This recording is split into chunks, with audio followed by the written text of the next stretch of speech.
Episode of the Everblack Podcast is brought to you by Deathwish, Hotrods and Kustoms. Check out their Instagram for all their new t-shirts, caps, beanies, cups, and the all-new Atomic Death lineup.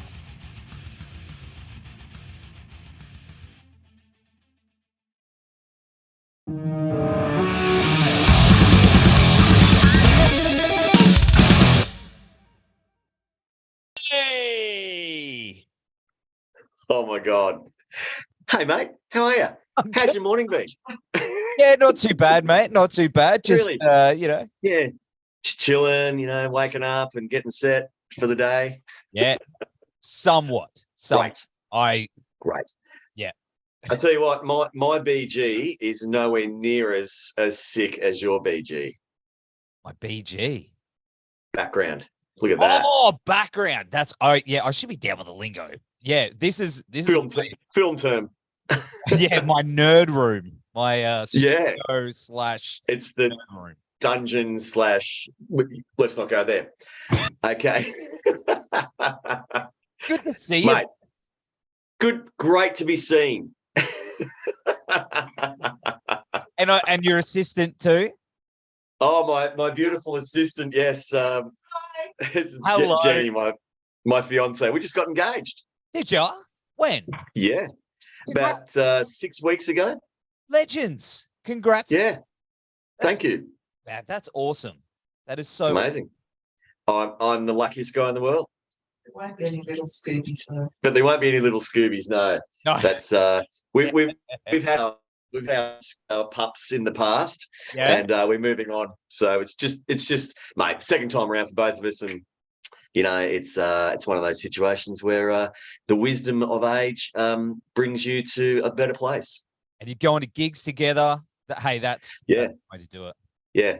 No, look, look, age is just numbers, isn't it? I mean, you can be an old 50 or a young 50. It depends, so, True.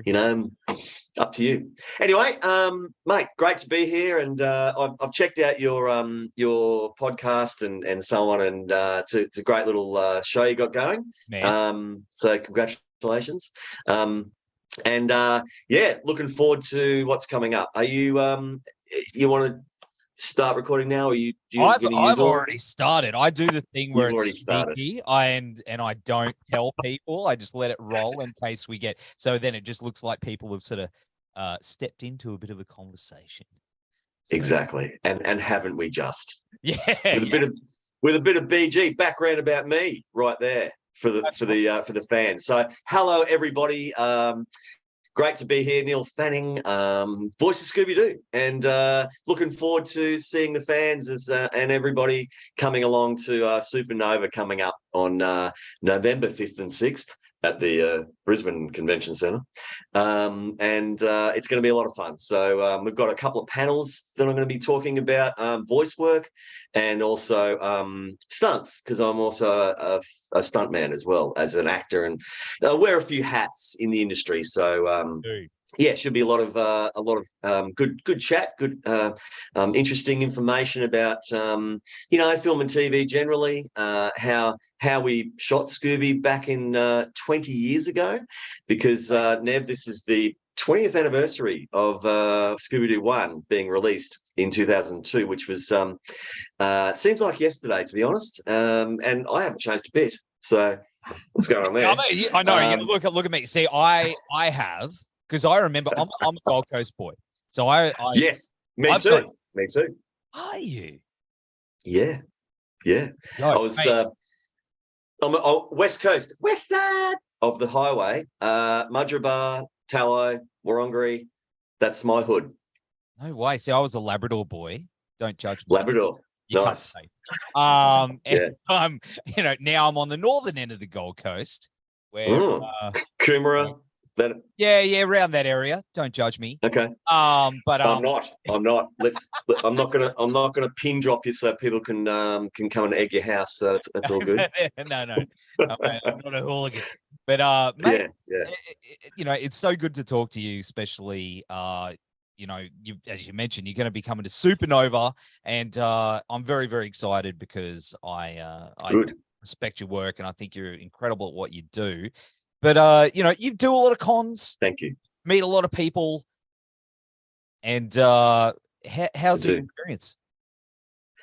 It's look, mate, it's an honour. There's only been 5 people who have been authorised by Warner Brothers to perform Scooby Doo, the voice, and to be one of them is amazing. And an Australian, I get asked when I was doing the press back in the day. I did all the press rounds, and I went to both the premieres of Scooby 1 and 2 at Mann's Chinese Theatre on Sunset Boulevard, and did all the press.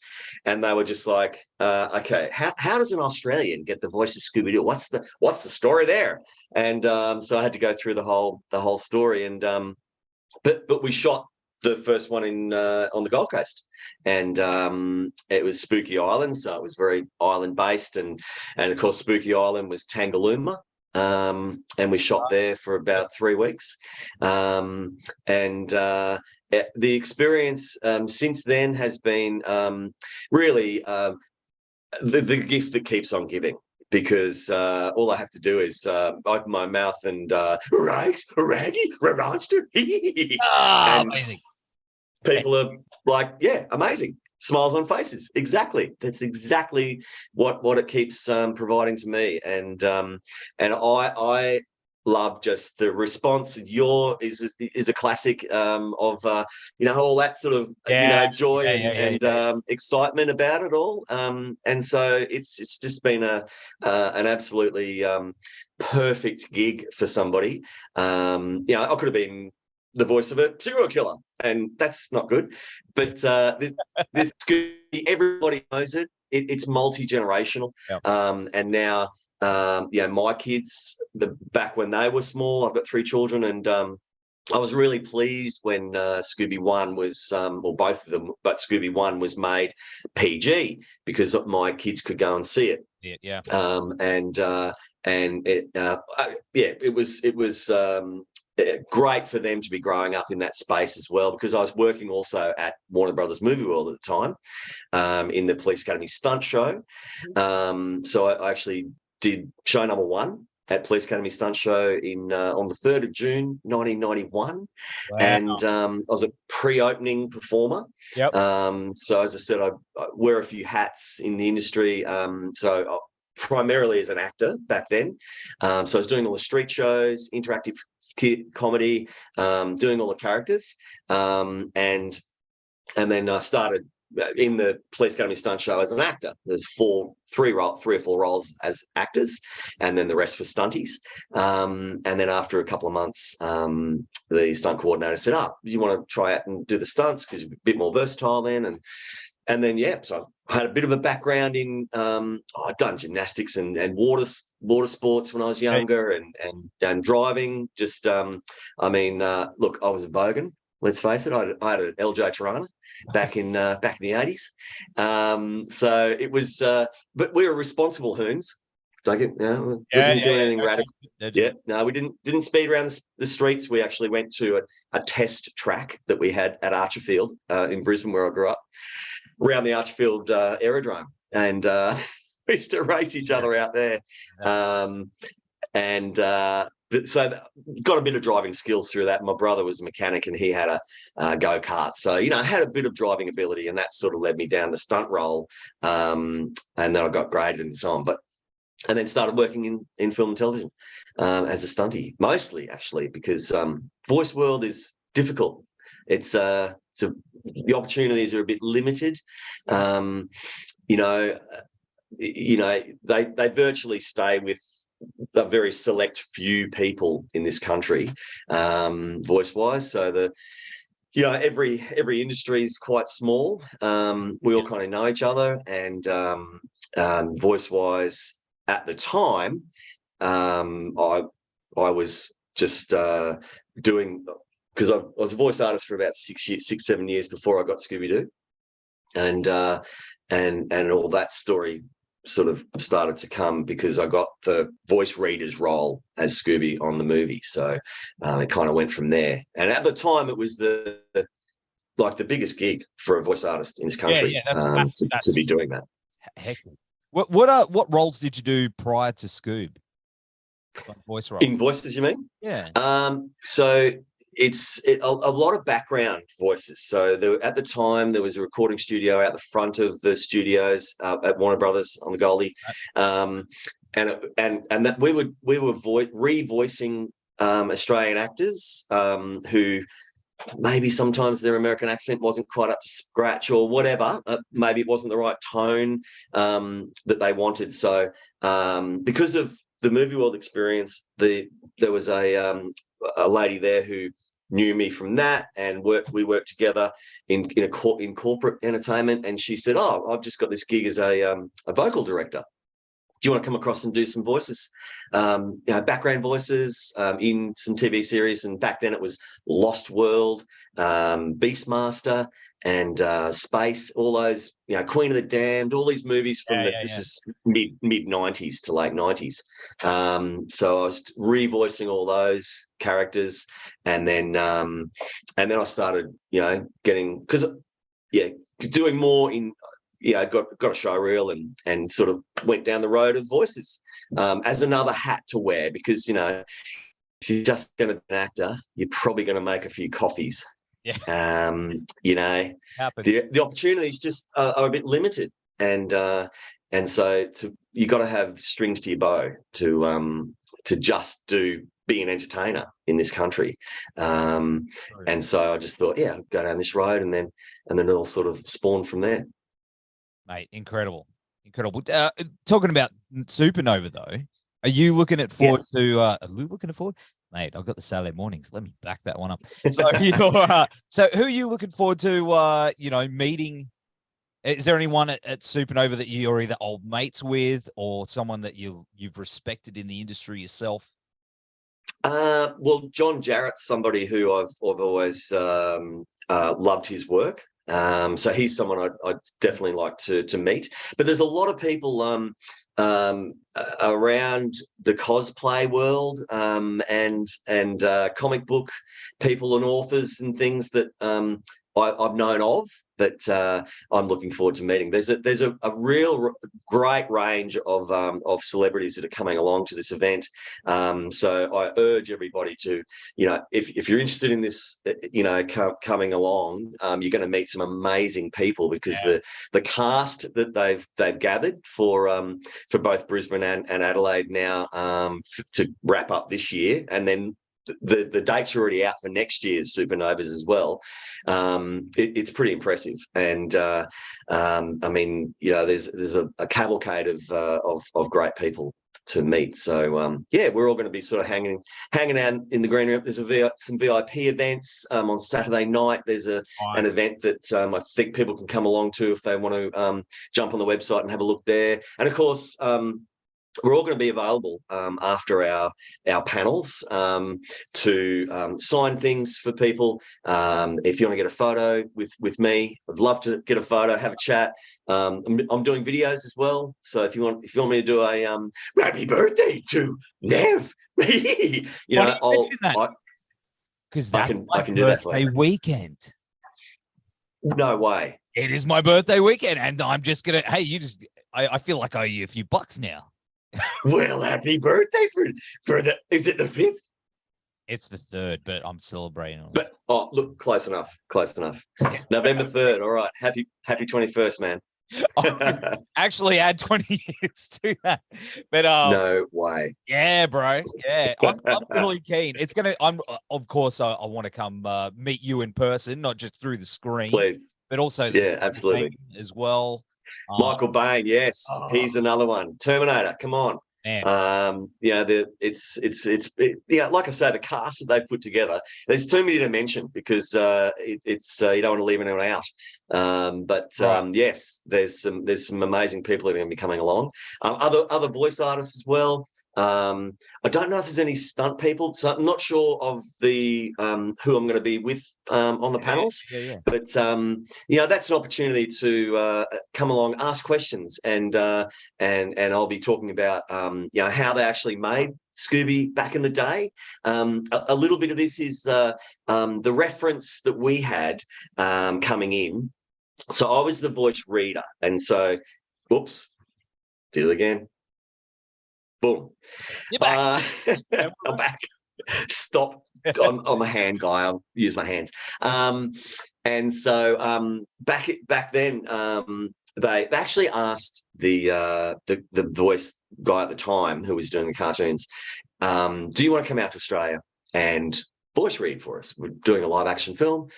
You'll be on set. A camera's here. You're here talking to the characters in character and in the voice. And he went, no, I'll just do the final cut. Huh, okay, no worries. We'll get a local. So they auditioned around Australia, and that's how I got that role, to be the voice reader. It was a very exhausting audition process, and so got on to do that. And yeah, it was amazing, and just went from there. How was it working with Mathew Lillard? Like, that dude's one of my heroes, hey?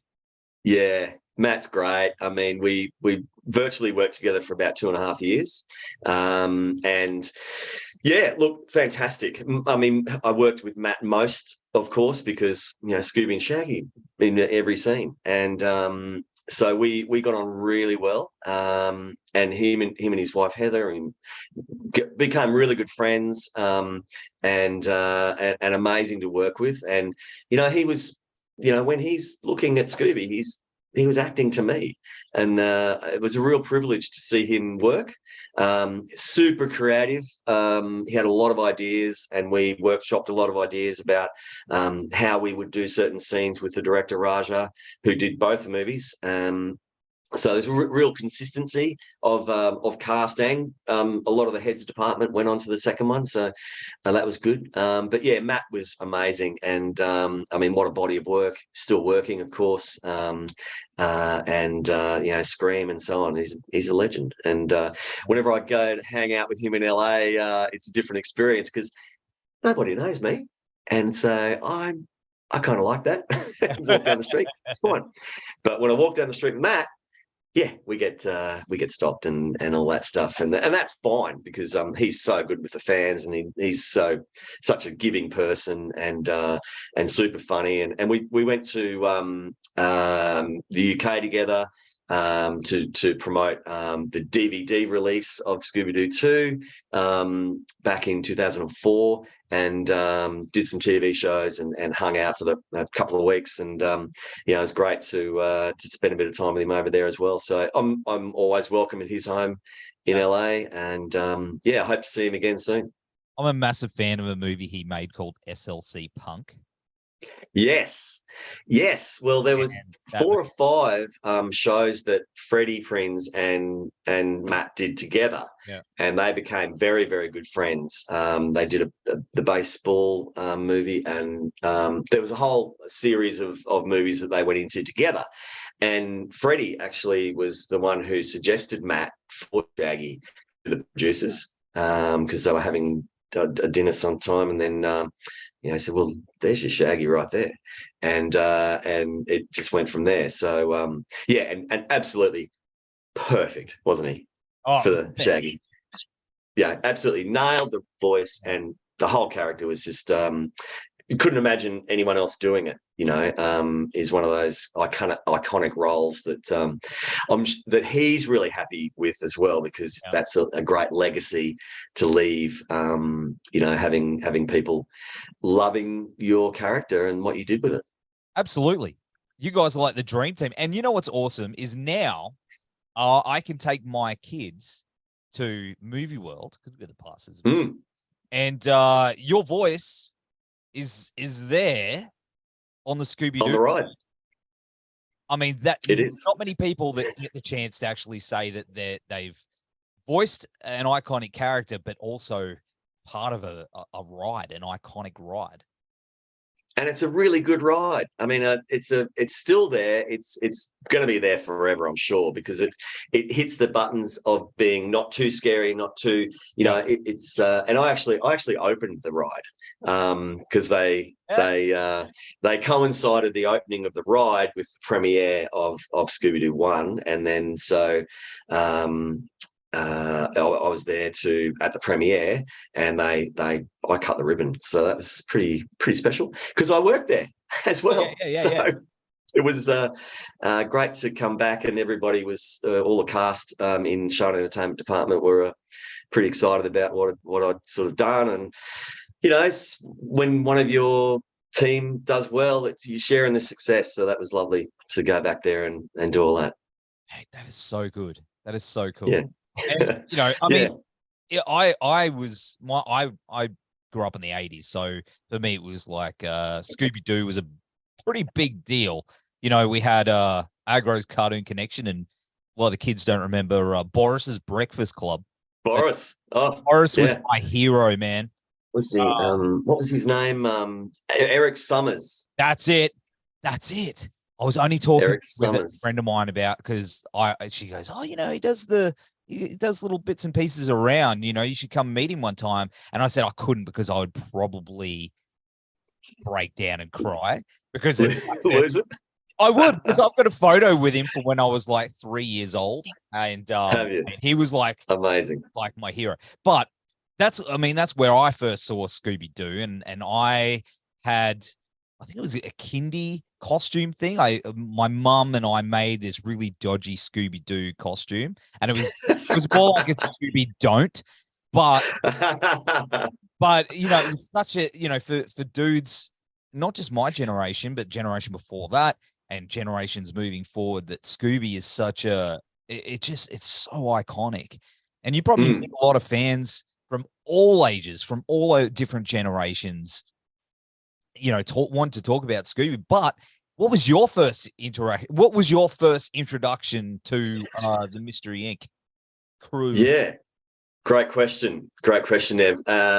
It was obviously when I was so I'm a 67 model, and so Scooby Doo first appeared in 66, and so I grew up obviously with Saturday morning cartoons and the afternoon session, and that's when Scooby was on, and everybody loved Scooby. I mean, there was a plethora of cartoons, the Warner Brothers cartoons and Hanna-Barbera at the time, but everybody was Scooby was definitely on everyone's playlist, and so I started watching it from then, and and he's just such a lovable character that, I mean, everyone loves their dog, of course, and he was so, goofy and playful, and it was everyone's sort of first introduction to horror, to being scared, and it was very formulaic as it ran through. So you knew at certain points, okay, they're going to do the plan, and they're going to split up, and there was all these things that always went through every cartoon. It was the same story, but a different setting, which is familiar to everybody. But you sort of never knew, what's Scooby going to get caught up in, and Shaggy going to get caught up in, and who's is going to be the janitor is going to reveal his mask and all those things. And so that they took all those tropes and they put them into the first movie, and more in the second movie, actually. So I obviously loved Scooby as a kid, and then as I got older, my voice was just suited to that tone, and as an actor, I sort of start with the voice if I'm going to create a character, and then it goes from there. So, it was just a voice that I'd always done for a long time, and really enjoyed doing, and it was fun, and turned out to be pretty spot on in the end. But also did Scrappy, had this interplay.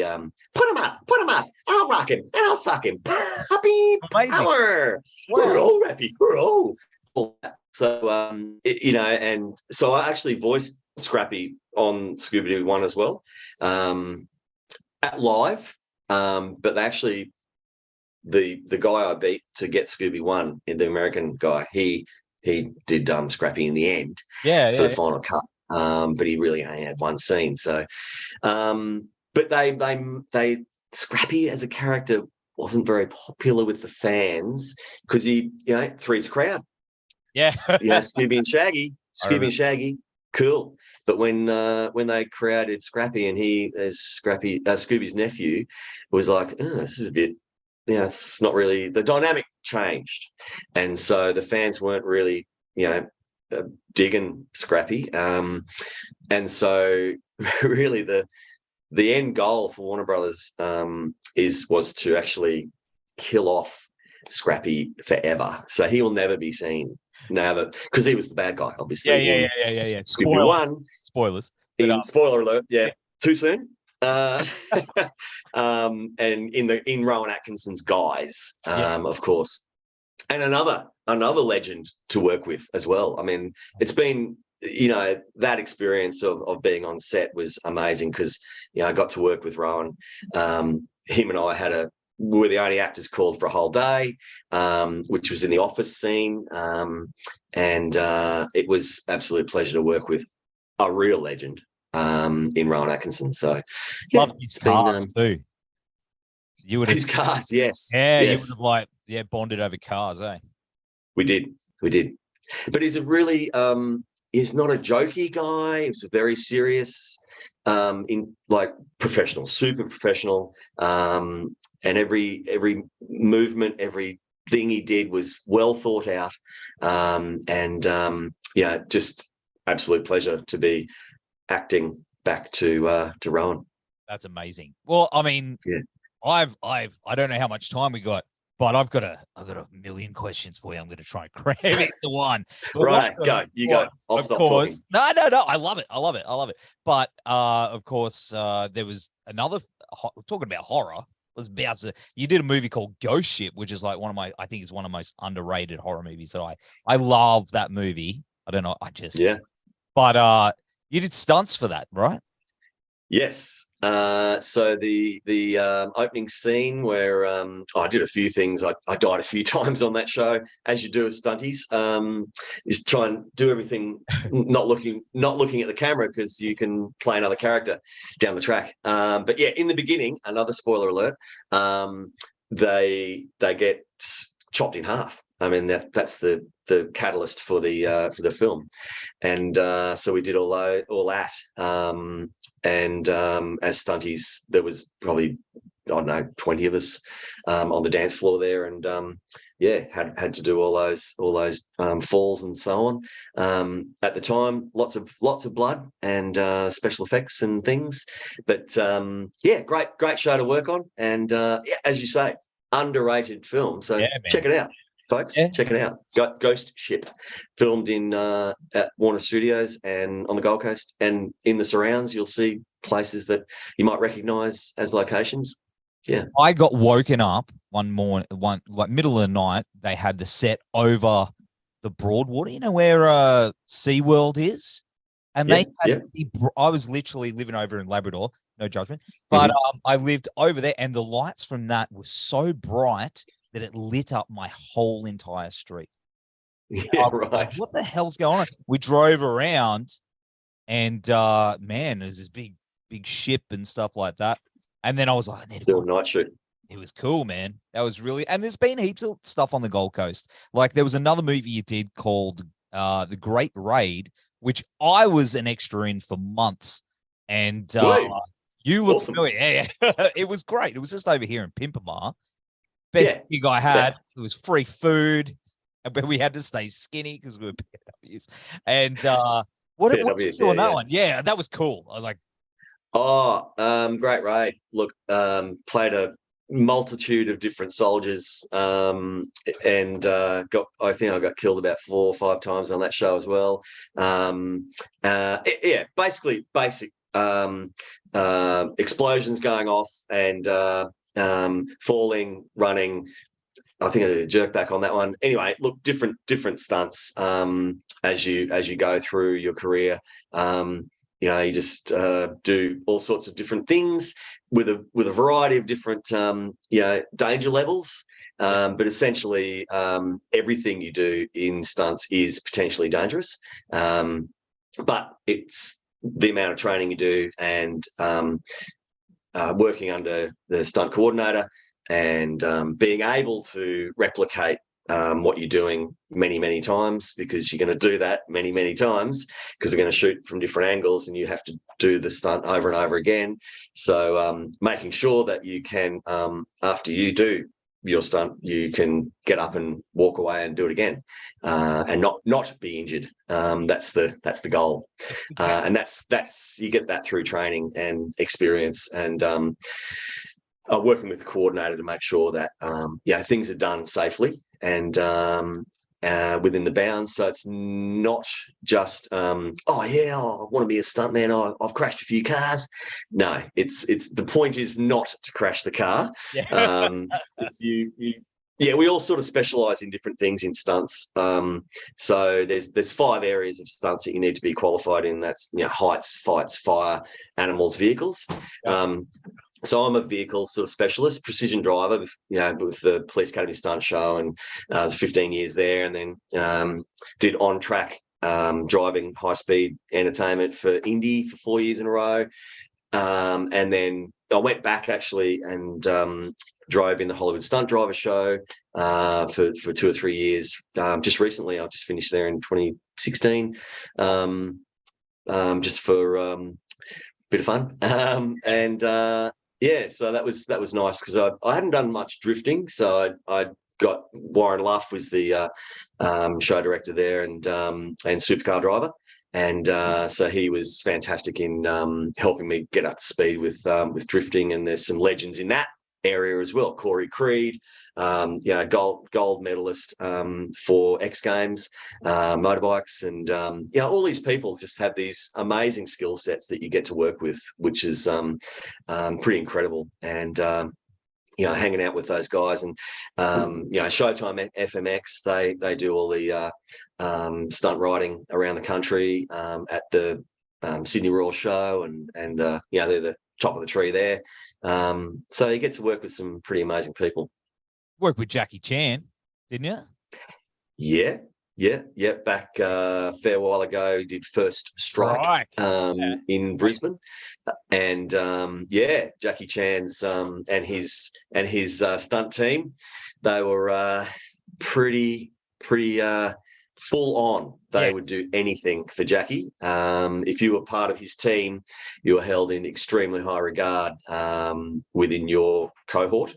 He was amazing to work with. And this is when he was probably at the peak of his career, to be honest. A few more years later, he started doing more comedies and things. But I mean, what a history of films, and another legend, that you can say you worked with. So pretty cool. So what are you working on now? Because you've been you in Brisbane working on something at the moment too? Is that right? Yeah. Working on a show for Netflix called Boy Swallows Universe. It's a popular book by Trent Dalton, and they're making an 8-part series about it. So we're shooting in and around Brisbane and the Gold Coast, mainly in Brisbane, and it's going to be coming up on Netflix in the very near future. So it's looking great, looking fantastic. So I'm safety supervising on that one, and I did some stunt driving this week actually on it. Just staying in the industry. I like the family aspect of crew. Having good film crews generally are very military in their setup. So it's all these different departments working together for one cause, and for them it's the victory, but for us it's that little piece of celluloid that comes out, and if someone doesn't do their job, it doesn't sell to the audience. So it's got to be everyone working together, and they're very skilled professionals in their own right, in their own departments, and we all work long hours and hard, to get that result for everybody. And at the moment, Nev, it's very, very, very busy. So if you wanted to get it in the film industry, now's the time, because there's so much. I want to get into the voice side of things, because I'm a vocalist outside of here. I do. Do you? Okay. A lot of singer. Death metal, but I can do other things as well. So that's right. That's I'm going to be looking forward to in the new year. I think I'm going to have a look into that, and that's something that I'm looking forward to seeing you talk about it at Supanova, of course, is that side of things, and the vocal work and of course your tips on all that. Sure. Look, I'll be expanding on all these things at the panels. Supanova coming up November 5th and 6th, Saturday, Sunday. Come and see me. Come and see us all. It's going to be a great day. Brisbane Convention Centre. Get down there. It's going to be awesome. So we're looking forward to seeing everybody there. It's going to be awesome, man. I can't wait to come and meet you in person. And I will have all the links down here, as I usually say. Neil, thank you so much for hanging out on a Saturday morning before a gig. You're going to go see some gig. rock and roll, man. Yeah, going to a bit of a music festival today, and hopefully it's not going to rain too much. But hey, we'll be moshing out and having fun together. So, yep. Thanks, Neve. Thanks for having me, man. Look forward to seeing you on the day.